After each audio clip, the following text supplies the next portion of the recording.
Allô tout le monde, allô les amis, bienvenue sur ma chaîne, j'espère que tout le monde se porte bien, bonne fête de l'unité à tous les Camerounais, parce que c'est qu'il y a les Camerounais qui me regardent, mais il y a d'autres nationalités, mais aujourd'hui c'est la fête de l'unité des Camerounais, donc bonne fête à tout le monde, et vraiment je suis contente de nous retrouver pour une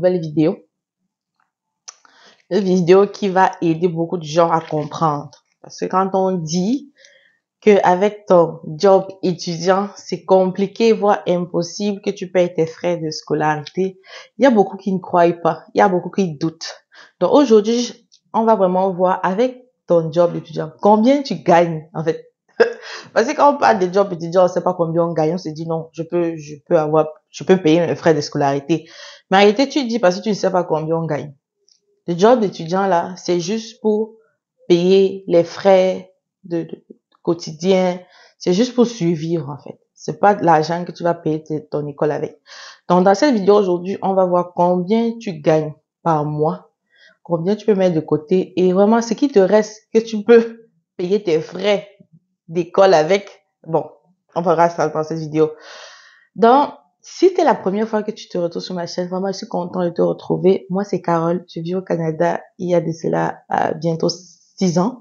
Je suis arrivée comme étudiante internationale et sur cette chaîne, je me propose de t'expliquer les réalités d'un étudiant international. C'est quoi qu'il fait, c'est quoi qu'il doit pas faire. Parce que nous, on est passé par là.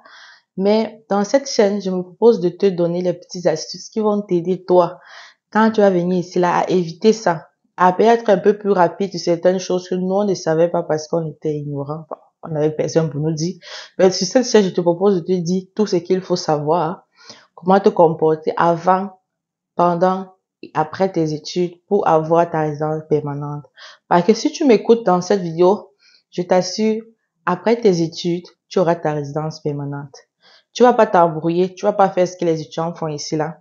Ils, ils vous font croire au pays que tout va bien, alors qu'ils sont illégaux sur le territoire parce qu'ils ont fait ce qu'il fallait pas en tant qu'étudiants. Et peut-être l'école les a mis à côté, ou peut-être ils sont passés à côté de beaucoup de choses qui a enfreint le statut. Mais sur cette vidéo, sur cette chaîne, autant pour moi, je t'explique tout, terre à terre.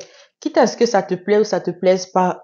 Mais vous savez, les vérités sont souvent dures à accepter, mais c'est la vérité. Ok, on va droit au sujet. Donc, dans cette vidéo, je vais te parler combien toi tu peux gagner. Il faut d'abord qu'on mette les bases. Hein. Il faut savoir qu'au Canada, chaque province, comme j'ai toujours dit, chaque province est indépendante. Ok. Les provinces ne se sont pas liées. Donc, la province du Québec, la province de l'Ontario, la province du Nouveau-Brunswick, la province de la Nouvelle-Écosse, c'est pas les mêmes choses. Chacun a ses réalités. Donc, quand je parle de chacun a ses réalités, ça veut dire que donc, chaque salaire est différent d'une place à une autre. OK? Il faut que ces bases soient d'abord claires. Donc, combien on me paye ici, au Nouveau-Brunswick, c'est pas le même salaire qu'on me paye au Québec, c'est pas le même salaire qu'on me paye en Nouvelle-Écosse, c'est pas le même salaire qu'on me paye en Alberta. C'est tout ça est différent. OK? Si ça étant dit, on passe à la deuxième chose. Faut savoir qu'au Canada, quand tu viens comme étudiant international, on sait que tu vas travailler à temps partiel. OK? Ça veut dire que tu peux pas travailler à temps plein parce que tu es étudiant. OK? Comme tu travailles dans un temps partiel, ça veut dire que malheureusement, on va te payer au salaire minimum. Le salaire minimum, c'est quoi? Donc, c'est le plus bas salaire que le gouvernement, la province a décidé que, bon, nos travailleurs dans la province, le plus petit salaire commence à tel. Une autre chose, au Canada, on paye pas heure. On ne paye pas la journée, on ne paye pas... Non, c'est quand tu travailles là qu'on te paye. Ce n'est pas comme au pays chez nous que tu viens le matin, tu rentres le soir, que tu étais au travail, que tu passais seulement, que tu n'étais pas au travail. Mais comme tu es sorti de chez toi et que tu es un peu vieux au bureau, le soir, on va dire que tu as travaillé. Non, au Canada, là, on te paye tes heures. Donc, si tu si tu ne viens pas au travail, tu n'es pas payé. OK? Donc, on te paye heure par heure. Heure par heure. Ceci étant dit, et je veux donner un peu les différents salaires minimum dans chaque province. J'ai pris juste quelques provinces. J'ai pas pris toutes les provinces parce que je sais que les étudiants n'iront pas n'importe où. On s'entend. On sait qu'on a nos provinces cibles. Hein. On peut pas aller dans les autres provinces où On sait que c'est compliqué là-bas parce qu'il n'y a vraiment pas d'immigrants. Il n'y a pas assez, parce qu'on sait que nous, on parle partout, mais il n'y a pas assez d'étudiants là-bas. Donc, j'ai pris les provinces cibles, les provinces où il y a beaucoup d'étudiants internationaux, comme la province du Québec, la province de l'Ontario et le Nouveau-Brunswick. Ça, c'est les trois provinces que j'ai pris, mais il peut y avoir d'autres provinces, hein, comme le Saskatchewan. Il sait qu'il y a aussi beaucoup d'étudiants là-bas. La Nouvelle-Écosse, il y a aussi beaucoup d'étudiants. Mais j'ai pris ces trois provinces sur lesquelles on va s'applaisantir. OK. Donc, il faut savoir que le salaire minimum dépend donc d'une province à une autre. Le salaire minimum au Nouveau-Brunswick, comme j'ai dit, le salaire minimum, c'est le plus petit. Comme on dit, c'est comme ça qu'on paye par heure. OK? Par heure, le Nouveau-Brunswick a décidé qu'on paye 14,75 de l'heure. Ça veut dire que quand tu fais une heure, tu as 14,75, 2 heures. Donc, 14,75 fois 2, et ainsi de suite, et ainsi de suite. OK? Ça, c'est au Nouveau-Brunswick. Au Québec, le gouvernement du Québec a décidé qu'il paie 15,25 par l'heure. Vous avez dit que tu fais une heure au travail, tu as 15,25. Tu fais 2 heures. 15,25 fois 2, donc ça fait 30 et quelques. Et ainsi de suite, et ainsi de suite. OK? En Ontario, ils payent 15,50. 15,50. Vous savez que les 25, les 50, les 75, c'est important. Vous avez peut-être dit que les 25, les 50, non, non, c'est beaucoup d'argent, hein. Quand on augmente 25 ou 50 ou 75, c'est beaucoup d'argent, donc, je vous vois déjà venir, ok? Donc, en Ontario, ils payent 15,50. Donc, c'est le plus gros pour l'instant. On ça veut dire que tu fais une heure, tu as 15,50, tu fais 2 heures, et ainsi de suite, ok? Tout ça augmente. Je me rappelle quand moi je venais d'arriver, en 2018, on payait le salaire minimum à 11. Moi, j'ai travaillé, j'avais 11 de l'heure. Et j'étais très contente. Tu sais, quand tu travailles ton argent et quand ça vient, tu vois ça, tu es content. Je dis, c'est moi qui ai fait ça. À l'époque, j'étais très content. Vous voyez comment ça a augmenté depuis 2011 jusqu'à 2023. On est quitté de 11 à 14. Et ça a dit dans le site que à partir de octobre 2023, ça va monter encore d'une pièce. Donc, ça va monter d'1 $. Tous les prix que vous avez cités, c'est là, que ce soit en Ontario, que ce soit au Québec, que ce soit au Nouveau-Brunswick, ça va monter d'une pièce. OK? Donc, ça fait que, au Nouveau-Brunswick, on aura 15,75. Au Québec, on aura 16,25. Et en Ontario, on aura, 16,50. Donc, vous voyez, ça monte. Le salaire minimum augmente comme 2 ou 3 fois par l'année. Franchement, c'est un truc qu'ils font chaque jour. Ils revoient ça parce que c'est ça qui galvanise aussi les gens. OK. Ça étant, j'ai quand même pris d'autres salaires minimum dans d'autres provinces, juste pour que vous ayez une idée. En Alberta, c'est 14, ça va monter à 15 aussi. À Saskatchewan, c'est 13, ça va monter à 14. À Terre-Neuve et Labrador, c'est 14, ça va monter à 15 aussi. En Nouvelle-Écosse, c'est 14,50, ça va monter. Au Manitoba, c'est 14,50, ça va monter aussi. OK.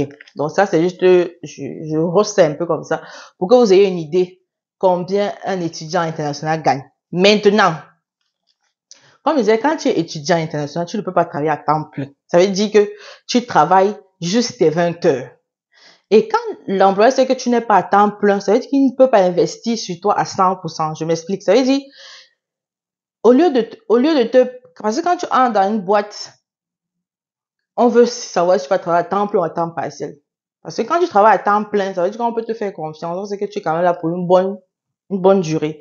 Mais à temps plein, excusez-moi. Mais quand on sait que tu es à temps partiel, on sait que bon, d'un moment à l'autre, tu vas partir. Donc, tu vas commencer au salaire minimum.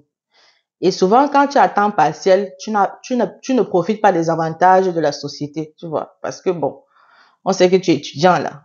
On sait que tu fais seulement ce job si vous payez tes petites choses. Sinon, quand tu vas finir ton école, tu vas partir. Donc, il peut pas vraiment mettre, comment je dis, il peut pas te trosse à 100%. Alors que quelqu'un qui vient étudier qui vient travailler à temps plein, il aura les petits avantages. Il peut quitter le salaire minimum le mois prochain, on augmente une pièce. On augmente 2 pièces. Quand je parle de 2 pièces, c'est $1, $2. C'est une habitude ici. Donc, on augmente $1, on augmente $2, on augmente $3. Mais toi, comme tu attends passer là, tu vas seulement avoir le salaire minimum. OK? C'est plate là, mais c'est comme ça. C'est comme ça. Habituellement, c'est ce que les employeurs font. Mais ça, c'est parce que tu attends partiel. Aussitôt que tu vas passer à temps plein, tu vas voir comment ton salaire va augmenter. OK? Ton salaire va augmenter progressivement. Donc, on va aller sur un salaire minimum. On va prendre peut-être la province du Québec. Donc, on va aller sur un salaire minimum. Parce que comme je dis, quand tu es étudiant, tu vas prendre le salaire. On va te payer au salaire minimum. D'abord. Avant, on va voir comment tu t'habitues au travail, c'est quoi ta façon de travailler. Si tu es un bon travailleur, on peut t'augmenter $1 ou $2. Mais tu commences d'abord au salaire minimum. Donc, ça veut dire que tu commences à 15,25 de l'heure. OK? On sait que tu as juste 20 heures par semaine. Même si maintenant le gouvernement, tout de suite là, jusqu'à le 31 décembre 2023, a autorisé les étudiants à travailler plus de 20 heures. Mais toi qui me regardes, peut-être tu vas venir en septembre, tu vas juste profiter de ça pour 3 mois, mais après tu vas tomber dans les 20 heures par semaine, ok? 20 heures par semaine, ça veut dire que, oui, une autre chose aussi, au Canada on paye aux 2 semaines, ça c'est aussi une chose que c'est différent de chez nous. Au Canada on te paye chaque 2 semaines, donc je m'explique. Semaine 1 tu travailles, semaine 2 tu travailles, semaine 3 tu travailles, mais on va te payer ta semaine 1 et ta semaine 2 à la semaine 3. Semaine 3, tu travailles. Semaine 4, tu travailles. Semaine 5, on va te payer ta semaine 3 et ta semaine 4 à ta semaine 5. OK? Donc, on paye. Ça veut dire que par mois, tu reçois 2 salaires. 2 payes, comme on appelle ici. Tu reçois 2 payes. OK? Bon. Donc, par semaine, tu as 20 heures. Ça veut dire qu'aux 2 semaines, tu as 40 heures. OK? Tu as 40 heures aux 2 semaines. C'est-à-dire, si on prend les 40 heures là, on fait fois les 15,25 $ que tu gagnes, ça fait que ça te fait $610. $610, ça c'est aux 2 semaines. Si on fait fois 2, donc on dit que par mois, combien tu gagnes? Par mois, tu gagnes $1,220. $1,220, ça c'est au Québec. Donc, toi, un étudiant international, tu gagnes $1,220 par mois au Québec avec ton salaire minimum. Maintenant, tu peux avoir, comme je l'ai dit, tu peux avoir que ton boss au moins te donne $1 de plus ou $2, dépendamment de comment tu travailles, dépendamment si tu es un bon travailleur, si tu es vraiment ponctuel, si tu es assidu au travail, tout ça. Mais on va vraiment au salaire minimum parce que c'est d'abord par là que tout le monde commence avant de monter. Donc, ça fait que tu as $1,200 par mois. OK? Je parle peut-être en Ontario. En Ontario, c'est 15,50. Donc, si on fait fois 2 aux 2 semaines, la personne va gagner 620. Et par mois, la personne va gagner 1,240. Si on revient au Nouveau-Brunswick, par 2, la personne gagne, fois les 2, la personne gagne 590. Quand on fait par le mois, il gagne $1,180 par mois. Ça, c'est en gros. Donc, ça, c'est, on va dire, le salaire brut. Parce qu'on retire les taxes sur ton salaire. OK? Les taxes, dépendamment de combien tu gagnes, on retire les taxes. Donc, si les 1,200 ou les 1,100 que j'ai dit tantôt, que ce soit au Québec, en Ontario, au Nouveau-Brunswick, les taxes peuvent passer entre 100 et 150, voire $200. Donc, si on retire un 150 sur 1,200 au Québec, si on retire un 200 sur 1,240 en Ontario ou un 150, ça veut dire que tu tombes dans 900 ou $1,000 au trop. OK? Donc, tu as $1,000 par mois comme produit fini. $1,000 par mois.